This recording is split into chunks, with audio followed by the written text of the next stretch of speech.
இந்த பதிவில் நம்ம என்ன பார்க்க போகிறோம்? ஸோ பொதுவாக நிறைய பேர் சொல்கிற ஒரு விஷயம் என்னென்னா, ஆஃப்டர் டெலிவரிக்கு அப்புறம் எனக்கு இவ்வளோ வெயிட் கெயின் ஆகிடுச்சு மேம். ஸோ என்ன தான் நான் டயட் ஃபாலோ பண்ணாலும் வெயிட் லாஸ் ஆகவே இல்லை.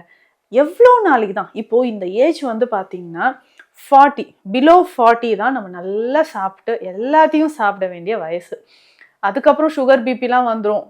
ஆனால் இப்போது எல்லாமே நிறைய ஏஜ்லேயே சுகர் வருது, பிபி வருது. அப்போ எப்போ தாங்க நாங்கள் திருப்தியாக சாப்பிட்றது இல்லையா? அப்போ நல்லாவும் சாப்பிடணும், வெயிட் கெயின் ஆகாம இருக்கிறதுக்கு என்ன பண்ணலாம்? நான் வந்து டெய்லி நல்லா ஃபுல் கட்டுற ஆள்லாம் கிடையாதுங்க. எப்போவாது ஃப்ரெண்ட்ஸ் கூட இல்லை ஒரு ஃபங்க்ஷனுக்கு போகிறேன், அப்போது அந்த சந்தோஷத்தை வெளிப்படுத்துறதுக்கு நம்ம ஃபுட்டு நல்லா தானே. வழிமுறைகள் எல்லாமே நீங்கள் ஃபாலோ பண்ணிக்கிட்டே வந்தீங்கன்னா நிறைய சாப்பிட்டாலும் நமக்கு வெயிட் கெயின் ஆகாது. அதுக்காக டெய்லியுமே நிறைய சாப்பிடலாமா? எப்பவுமே இந்த ஒரு பவுடர் உங்கள் கூடையே வச்சுக்கோங்க. வெயிட் லாஸ்க்கு நல்லா ஹெல்ப் பண்ணும், ஈஸியாக டைஜஷன் ஆகும். சரிங்களா? அது என்ன பவுடர், என்ன சீக்ரெட்ன்றதை நான் சொல்கிறேன். இப்போ நீங்கள் போகிறீங்க, நல்லா சாப்பிட்டீங்க அப்படின்னா ஒரு 2 ஹவர்ஸ்க்கு அப்புறம் இந்த பவுடரை தண்ணீரில் மிக்ஸ் பண்ணி குடிச்சிருங்க. இல்லை லைட்டாக பாயில் பண்ணி கூட நீங்கள் குடிச்சிடலாம். ஈஸியாக நமக்கு டைஜஷன் ஆகும், வெயிட் லாஸ் ஆகும், தேவையில்லாமல் கேலரிஸ் வந்து நம்ம உடலில் சேராது. இந்த பவுடரை நம்ம எப்படிங்க ரெடி பண்ண போகிறோம்? ஒரு சீக்ரெட் பவுடர், ஆனால் ரொம்ப ரொம்ப ரொம்ப முக்கியமாக அது நம்ம ஹெல்த்துக்கு ரொம்ப முக்கியமானது.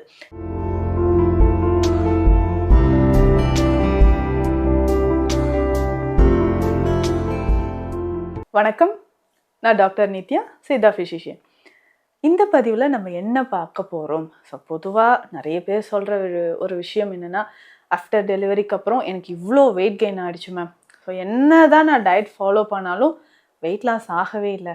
எவ்வளோ நாளைக்கு தான்? இப்போது இந்த ஏஜ் வந்து பார்த்திங்கன்னா 40 பிலோ 40 தான் நம்ம நல்லா சாப்பிட்டு எல்லாத்தையும் சாப்பிட வேண்டிய வயசு. அதுக்கப்புறம் சுகர் பிபிலாம் வந்துடும். ஆனால் இப்போது எல்லாமே மாறி போச்சே. 25 இயர்ஸ்லேயே சுகர் வருது, பிபி வருது. அப்போ எப்போ தாங்க நாங்கள் திருப்தியாக சாப்பிட்றது இல்லையா? அப்போது நல்லாவும் சாப்பிட்ணும், வெயிட் கெயின் ஆகாமல் இருக்கிறதுக்கு என்ன பண்ணலாம்? நான் வந்து டெய்லி நல்லா ஃபுல் கட்டுற ஆள்லாம் கிடையாதுங்க. எப்போவாது ஃப்ரெண்ட்ஸ் கூட இல்லை ஒரு ஃபங்க்ஷனுக்கு போகிறேன், அப்போது அந்த சந்தோஷத்தை வெளிப்படுத்துறதுக்கு நம்ம ஃபுட்டு நல்லா தானேங்க சாப்பிட்டாகணும். அந்த மாதிரி நான் ஃபுட்டு சாப்பிட்டாலும் வெயிட் கெயின் ஆகாமல் இருக்கிறதுக்கு என்ன பண்ணலாம்? ஒரு சிலர் நான் கேள்விப்பட்டிருக்கேன், சாப்பிடுவாங்க, கொஞ்சம் நேரம் கழித்து வாமிட் பண்ணிடுறது, வெளியில் எடுத்துடுறது. இந்த மாதிரி பல வருஷமாக செஞ்சிட்ருக்கிற நபர்களும் இருக்கீங்க.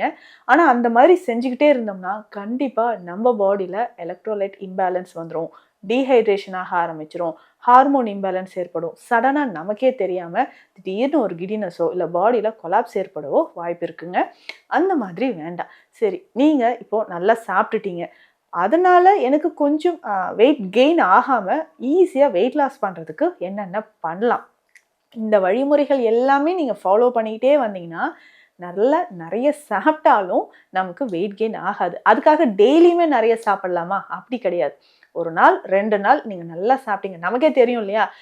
ஓகேங்க, இப்போ ஒரு 4-5 நாள் நான் வந்து என்னுடைய அப்பா அம்மா வீட்டுக்கு போகிறேன், தாத்தா பாட்டி வீட்டுக்கு போகிறேன், ஃப்ரெண்ட்ஸ் வீட்டுக்கு போகிறேன், நல்லா சாப்பிடணும், அவங்க வீட்டில் இது நல்லாயிருக்கும், இது என்னுடைய ஃபேவரட், எனக்காக தான் செஞ்சு வச்சுருக்காங்க, இப்படியெல்லாம் நம்ம போவோம் இல்லைங்களா? ஓகே, சாப்பிட்டுட்டு இந்த மாதிரியான ஃபுட்டு நான் சொல்கிறத ஃபாலோ பண்ணிக்கிட்டே வாங்க.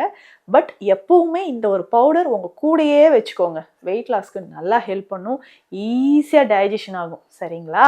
அது என்ன பவுடர், என்ன சீக்ரெட்ன்றதை நான் சொல்கிறேன். இப்போ நீங்கள் போகிறீங்க, நல்லா சாப்பிட்டீங்க அப்படின்னா ஒரு 2 ஹவர்ஸ்க்கு அப்புறம் இந்த பவுடரை தண்ணீரில் மிக்ஸ் பண்ணி குடிச்சிருங்க. இல்லை லைட்டாக பாயில் பண்ணி கூட நீங்கள் குடிச்சிடலாம். ஈஸியாக நமக்கு டைஜஷன் ஆகும், வெயிட் லாஸ் ஆகும், தேவையில்லாமல் கேலரிஸ் வந்து நம்ம உடலில் சேராது. இந்த பவுடரை நம்ம எப்படிங்க ரெடி பண்ண போகிறோம்? ஒரு சீக்ரெட் பவுடர், ஆனால் ரொம்ப ரொம்ப ரொம்ப முக்கியமாக அது நம்ம ஹெல்த்துக்கு ரொம்ப முக்கியமானது. இந்த டைஜஷன் ப்ராப்பராக இல்லாதவங்க எடுத்துக்கலாம், ஃபேட்டி லிவர் இருக்கா எடுத்துக்கலாம், அடிவயிற்று பகுதியில் அதிகமான தொப்பை இருக்கா, தொப்பை எனக்கு வந்து தொங்குற மாதிரி இருக்குங்க, வயிறு சுற்றி டயர் இருக்கிற மாதிரி இருக்குது, சேடல் பேக் ஃபேட் அப்படின்னு சொல்கிற தொடை பகுதி மட்டும் சைடில் பெருசாக இருக்கும் நிறைய பெண்களுக்கு, அந்த மாதிரி இருந்தாலோ இல்லை உடல் அதாவது ஆர்ம்ஸில், ஸோ கைகளில் நமக்கு வந்து ஒரு மாதிரி தசைகள் தளர்வாக இருக்குது அப்படின்னு சொன்னாலோ தாராளமாக இதை எடுத்துக்கலாம். இந்த பவுடரில் நம்ம என்னென்ன சேர்க்க போகிறோம், ஈஸியாக இதை ரெடி பண்ணி வச்சுக்கோங்க. உங்களுடைய ஸ்லிம்மாக நீங்கள் இருக்கிறதுக்கான சீக்ரெட் பவுடர் இதுதான். ஃபஸ்ட்டு நம்ம என்ன எடுத்துக்க போகிறோம் அப்படின்னு கேட்டிங்கன்னா சதக்குப்பை எடுத்துக்கோங்க. சதக்குப்பை மூலிகை பற்றி நான் நிறைய பதிவுகளில் உங்களுக்கு சொல்லியிருக்கேன். ஸோ நம்மளுடைய பாடியில் இருக்கக்கூடிய அந்த ஹார்மோன் இம்பேலன்ஸை சரி செய்கிறதுக்கும் நம்ம ஃபேட்டை வந்து பேலன்ஸ் பண்ணுறதுக்கும் இது ரொம்ப ரொம்ப யூஸ்ஃபுல்லாக இருக்கும். ஸோ சதக்குப்பை மூலிகை எவ்வளோ எடுத்துக்கணும்? 50 கிராம்ஸ் எடுத்துக்கோங்க. சதக்குப்பை மூலிகை 50 கிராம்ஸ். மஞ்சள் 50 கிராம்ஸ். மஞ்சள் பொடியாக இருந்தாலும் நீங்கள் வந்து ஒரு 50 கிராம் எடுத்துக்கலாம். ஸோ சதக்குப்பை மஞ்சள் நீங்கள் எடுத்து வச்சுருக்கீங்க. ஓமம் 25 கிராம்ஸ் எடுத்துக்கோங்க. ஸோ ஓமம் சொல்லும்போது நம்ம பாடியில் இருக்கக்கூடிய ஃபேட்டை ஈஸியாக கரைச்சி வெளியேற்றக்கூடிய ஒரு முக்கியமான ஒரு மூலிகை தான் இந்த ஓமம். ஏலக்காய் சொல்கிறது நமக்கே தெரியும். ஈஸியாக டைஜஷன் ஆகிறதுக்கு இது ரொம்ப ரொம்ப யூஸ்ஃபுல்லாக இருக்கும். 25 கிராம்ஸ் ஏலக்காய். இதனோட பார்த்தீங்கன்னா ஒரு 10 கிராம் அளவுக்கு கிராம்பு எடுத்துக்கோங்க. கிராம்பு அப்படின்னு சொல்லும்போது நம்ம உடலில் இருக்கக்கூடிய இந்த கழிவுகள், வலிகள் இது எல்லாமே போக்கக்கூடியது. அதுக்கப்புறம் பார்த்தீங்கன்னா காட்டு சீரகம் அப்படின்னு ஒரு சீரகம் இருக்குது. காட்டு சீரகம் நார்மலாக நம்ம சமையலுக்கு பயன்படுத்துகிறோம் இல்லைங்களா, அதை விட டார்க் ப்ரௌனாக கொஞ்சம் நீளமாக இருக்குங்க. லைட்டாக கார்ப்புத்தன்மை அதிகம். இந்த சீரகம் எடுத்துக்கோங்க. இது ஒரு 25 கிராம். ஸோ காட்டு சீரகம் 25 கிராம் எடுத்து வச்சுக்கோங்க. ஸோ இது எல்லாமே ஒன்றா சேர்த்து லைட்டாக ரோஸ்ட் பண்ணிக்கோங்க. ஒரு எம்டி பேன் அடுப்பில் வச்சு லைட்டாக ஃப்ரை பண்ணிவிட்டு பவுடர் பண்ணிவிடுங்க. அவ்வளோதாங்க. ஸோ இந்த பவுடர் எங்கே நீங்கள் போனாலும் கையில் வச்சுக்கோங்க. ஆஃபீஸ் போகிறீங்களா கையில் வச்சுக்கோங்க. இல்லை வீட்டில் இருக்கீங்களா நைட்டு தூங்கும்போது தான் எனக்கு ரிலாக்ஸாக இருக்கும், தாராளமாக நீங்கள் தூங்குறதுக்கு முன்னாடியும் இந்த பவுடரை யூஸ் பண்ணிக்கலாம். ஸோ இது வந்து ஒரு டீஸ்பூன் எடுத்துக்கோங்க. ஹாட் வாட்டரில் மிக்ஸ் பண்ணி நீங்கள் குடிச்சிடணும்.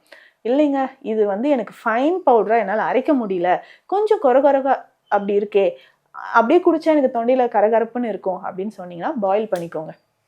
இதை என்ன பண்ணுறீங்கன்னா ஒரு 100-150 ml தண்ணீரில் ஒரு 3-4 மினிட்ஸ் பாயில் பண்ணி ஃபில்டர் பண்ணிவிடுங்க. ஃபில்டர் பண்ணி இந்த தண்ணியை குடிச்சு பாருங்கள். இதில் இன்னும் ஒரே ஒரு சீக்ரெட் சொல்கிறேன், இதை ஃபாலோ பண்ணுங்கள். நிறைய பேர் வீட்டில் இந்த மூலிகை இருக்கும். அதுதான் வெத்தலை. வெத்தலை அப்படின்னு சொல்கிறது சாதாரண விஷயம் கிடையாது. நல்ல ஃபுட்டு சாப்பிட்ட பிறகு தாம்பூலம் போடுவாங்க தெரியுங்களா? வெற்றிலை, பாக்கு, சுண்ணாம்பு வச்சு போடுவாங்க. அது வெற்றிலை வந்து ஜீரண சக்தியை அதிகரிக்கும். இதில் வந்து ஏற்கனவே நம்ம மூலிகையெல்லாம் போட்டுட்டோம். ஏலக்காய், கிராம்பு எல்லாம் இதில் இருக்குது. வெற்றிலை கிடைச்சா விடாதீங்க. ஒரு இலை அப்படியே போட்டு அதே பாயில் பண்ணிவிட்டு ஃபில்டர் பண்ணி குடிங்க. நல்லா நமக்கு டைஜஷன் ஆகும். ஏன் நான் இதை சொல்கிறேன்னா, தைராய்டு பிரச்சனை நிறைய பேருக்கு, ஒபிசிட்டிக்கு காரணம் என்னன்னு கேட்டிங்கன்னா தைராய்டு தான். ஸோ தைராய்டு வந்து எனக்கு குறையவே இல்லைங்க. தைராய்டு ஹார்மோன் எக்கச்சக்கமாக டிஎஸ்ஹெச் லெவல் இன்க்ரீஸ் ஆகிட்டே போகுது. தைராய்டு கிளாண்டில் ஸ்வெல்லிங் வேறு வந்துடுச்சு. தைராய்டு நொடியூல்ஸ் இருக்குது. ஏன்னா தைராய்டு இருக்கிறவங்களை கேட்டால் கரெக்டாக சொல்லுவாங்க, வெயிட் கெயினுக்கு ரீசனே இந்த தைராய்டு தான் அப்படின்னு. தைராய்டு உங்களுக்கு குறையணும், பிசிஓடி குறைஞ்சு ரெகுலர் பீரியட்ஸ் வரணுனாலும் இந்த சீக்ரெட் பவுடரை நீங்கள் யூஸ் பண்ணுங்கள். ஸோ இந்த பொடி நம்ம கையில் எப்போவுமே வச்சுக்கோங்க. அது பெண்களுக்கு ரொம்ப யூஸ்ஃபுல்லாக இருக்கும். ஆண்களும் நீங்கள் வந்து அவுட் சைட் ஃபுட்டு சாப்பிட்றீங்க, இல்லை எனக்கு சரியாக டைஜஷன் ஆகலை, எவ்வளோ கஷ்டம் வெளியில் சாப்பிட்றவங்களுக்கு தான் தெரியும். ஸோ அந்த மாதிரிலாம் இருந்துச்சுன்னா இதை நீங்கள் இதில் வெற்றிலை கிடைக்கலனாலும் துளசி இலைகளோ புதினா இலைகளோ இருந்தாலும் அந்த இலைகளை போட்டு இதை நல்லா பாயில் பண்ணியும் நீங்கள் குடிச்சிக்கலாம். ஸோ கண்டிப்பாக ட்ரை பண்ணி பாருங்கள். உங்களுக்கு சித்த மருத்துவம் தொடர்பான மருத்துவ ஆலோசனைகள் தேவைப்பட்டால் ஸ்க்ரீனில் இருக்கிற நம்பருக்கு காண்டாக்ட் பண்ணுங்கள். நன்றி.